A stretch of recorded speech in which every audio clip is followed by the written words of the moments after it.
Hello guys, അപ്പം ഇന്ന് നമ്മൾ ഉണ്ടാക്കാൻ പോകുന്നത് പ്ലേ ബുക്കിൻ്റെ പാർട്ട് 2 ആണ്. പാർട്ട് 1 പ്ലേ ബുക്ക് ഇങ്ങനെ ഉണ്ടാക്കാമെന്നായിരുന്നു കാണിച്ചത്.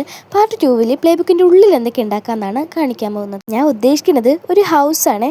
അപ്പോൾ തുടക്കം തന്നെ ബെഡ്റൂമിൽ നിന്ന് ആയിക്കോട്ടെ. ഇത് തലേണയും ബെഡ് കവറൊക്കെയാണ്, വേറൊന്നും വിചാരിക്കല്ലേ. നിങ്ങൾക്ക് ഇഷ്ടമുള്ള ഡിസൈൻ ആക്കി കൊടുക്കാം. എന്നിട്ട് 3 സൈഡിൽ മാത്രം ഭാഷ തയ്ച്ചിട്ട് വേണം ബെഡ്ഷീറ്റ് ഒട്ടിക്കാൻ വേണ്ടിയിട്ട്. എന്നാലേ ഉള്ളിലോട്ട് കുട്ടിക്ക് കയറാൻ പറ്റുള്ളൂ. പിന്നെ ബാക്കി കുറേ സ്ഥലം ഉണ്ടായതുകൊണ്ട് എനിക്ക് ഭയങ്കര ചൊറിച്ചില്ലായിരുന്നേ. അതുകൊണ്ട് അവിടെ ഒരു ഡെസ്കും കൂടി വെച്ച് കൊടുക്കുന്നുണ്ടേ. പിന്നെ ഒരു ചവിട്ടിയും. പിന്നെ എനിക്ക് ഇഷ്ടമുള്ള എന്ത് വേണേലും അടിച്ചെടുക്കാം. എണീറ്റാൽ പിന്നെ നേരെ പല്ലേപ്പിലേക്കിട്ടാണല്ലോ. പിന്നെ ഇത് ഞാൻ വരച്ചാന്ന് തെറ്റിദ്ധരിക്കല്ലേ, ഇത് എയർ ഡ്രോയിങ്ങിൽ പോയി സ്കെച്ച് അടിച്ച് വരച്ചതാണ്. എന്നിട്ട് പല്ലേക്കാനുള്ള കുട്ടീനെ അങ്ങോട്ട് ഒട്ടിച്ചു കൊടുക്കുക. പിന്നെ ഒരു പേസ്റ്റും ബ്രഷും കൂടി വെട്ടി അതിനകത്തോട്ട് വെച്ച് കൊടുക്കുന്നുണ്ടേ. അപ്പം ഇനി പല്ലേക്കാനൊക്കെ എളുപ്പമായില്ലേ.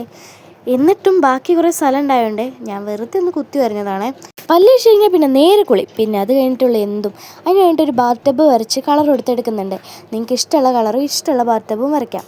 അതിനൊരു പേപ്പറിൻ്റെ മൂലയ്ക്കോട്ട് അങ്ങോട്ട് ഒട്ടിച്ചു കൊടുക്കുകയാണേ. ഇനിയിപ്പോൾ എന്താ ബാത്റൂമിൽ വേണ്ടത്?